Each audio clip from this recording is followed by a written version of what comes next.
வணக்கம் நண்பர்களே, அம்மாவின் அடுப்படை சேனலுக்கு உங்களை வரவேற்கிறேன். இன்னைக்கு நம்ம அடுப்படையில ரவா கேசரி பண்ண போறோம். அதுக்கு தேவையான பொருளை பார்த்துடலாம். ரவா 1 கப்பு, 2 கப்பு ஜீனி, 3 கப்பு தண்ணி. நான் 5 கப்புல தான் எடுத்திருக்கேன். இதே கப்பு மெஷர்மெண்ட் கப்பு. நீங்க உங்கள்கிட்ட எந்த கப்பு இருந்ததோ அந்த கப்பால அதே மாதிரி எடுத்துக்கோங்க.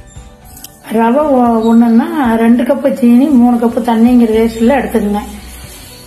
அந்த மெஷர்மெண்ட் ஒரே மாதிரி இருந்தாதான் கட்டி தட்டாம நல்லா உதிரியா வரும். அதனால இதே மாதிரி மெத்தட்ல எடுத்தீங்கன்னா கரெக்டா கேசரி வரும். 10 முந்திரி, 10-15 திராட்சை, 2 ஏலக்காய் எடுத்து வச்சிருக்கேன். இந்த 2 ஸ்பூன் நெய். வாங்க நம்ம இப்ப அடுப்படைக்குள்ள போவோம். இப்ப செய்ய ஆரம்பிச்சிருவோம்.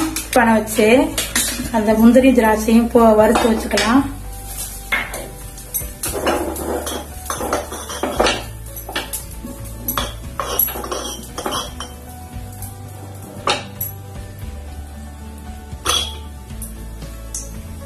முந்திரியை போட்டுருவோம். அது கொஞ்சம் சூடாகட்டும்.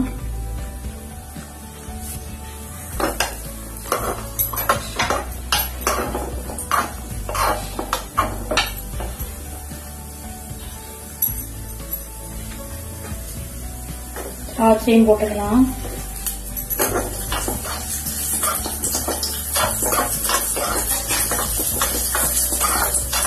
கருகிடக்கூடாது. ரொம்ப ஜாஸ்தியா கீழே வச்சு இது பண்ணோம்னா கருகிடும். அதனால ஆஃப் பண்ணிடுவோம். இப்ப ரவையை வறுத்துருவோம்.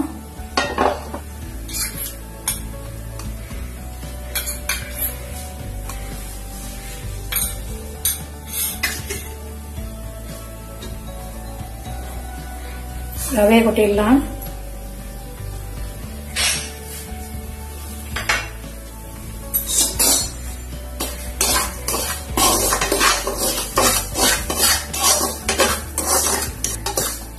சாதாரணமா நம்ம வறுக்கிறத விட நெய் போட்டு வறுத்தோம்னா நல்லா கட்டி கட்டாம கட்டியா இல்லாம இருக்கும். அதனால நீங்க ரவையில நெய் போட்டு நல்லா வறுத்துருங்க.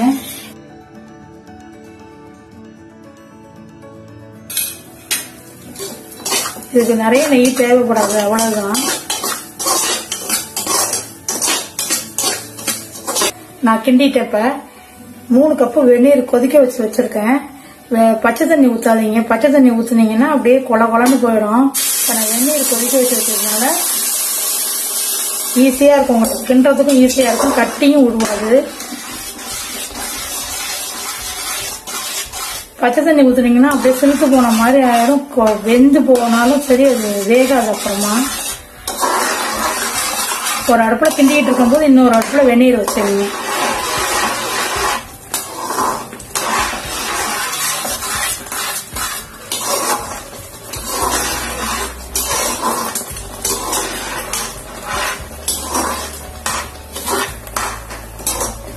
வெந்நீர் ஊத்துறதுனால உங்களுக்கு சுலபமா வேலை முடிஞ்சிடும். பச்சை தண்ணி ஊத்துனீங்கன்னா சிலுத்து போய் அப்புறமா கிண்டிக்கிட்டே நீங்க நிக்கணும், கட்டி போயிடும்.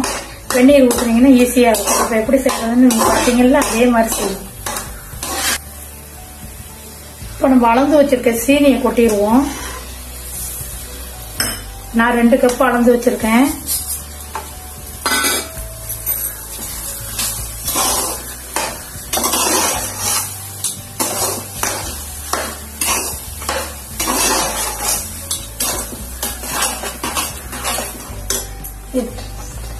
கொஞ்சம் சிம்ல வச்சுட்டு நான் ஃபுட் கலர் கலந்து வச்சிருக்கேன். இதுக்கு தேவையான ஃபுட் கலர் தண்ணி ஊத்தி இதுக்கு தேவையானதை நீங்க கலந்துக்குங்க.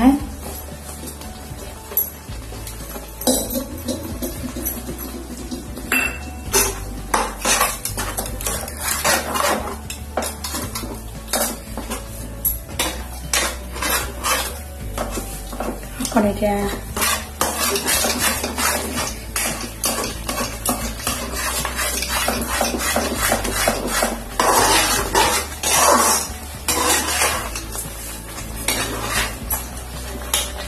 இந்த சமயத்தில் நம்ம கொஞ்சம் நெய்யை சேர்த்துக்குவோம். ஒதுக்கி வச்சிருக்க நெய்யை சேர்த்துக்குவோம்.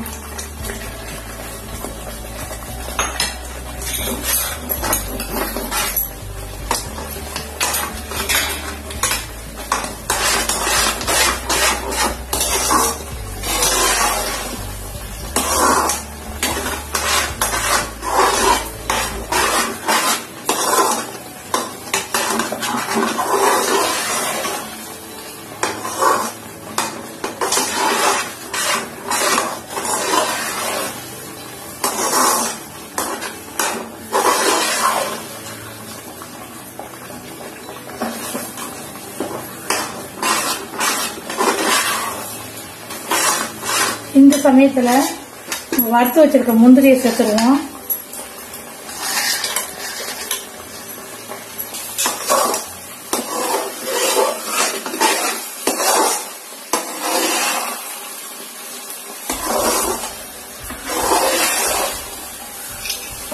ஈஸியா செய்யக்கூடியது, எல்லா வீட்டுல இருக்கிறது வச்சுட்டு வீட்டுல இருக்க ஜாமானை வச்சு செஞ்சிடலாம். சீக்கிரமா செஞ்சிடறது, 2 நிமிஷத்துல செஞ்சிடலாம். இப்போ ஏலக்காயை போட்டுருவோம்.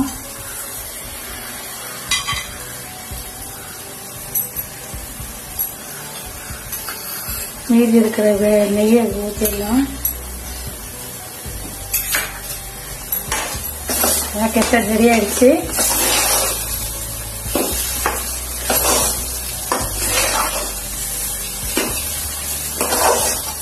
கேசரி இறக்கிடலாம்.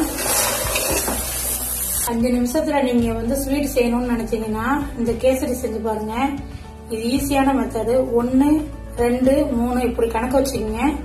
இந்த ரேஷியோல செஞ்சீங்கன்னா நல்லா அழகா வந்துடும். இந்த வீடியோ பிடிச்சிருந்தா லைக் பண்ணுங்க, ஷேர் பண்ணுங்க, கமெண்ட் பண்ணுங்க. மேலும் வீடியோவுக்கு அம்மாவின் அடுப்படி சேனலை சப்ஸ்கிரைப் பண்ணுங்க. அடுத்த வீடியோவில் சந்திக்கலாம். நன்றி, வணக்கம்.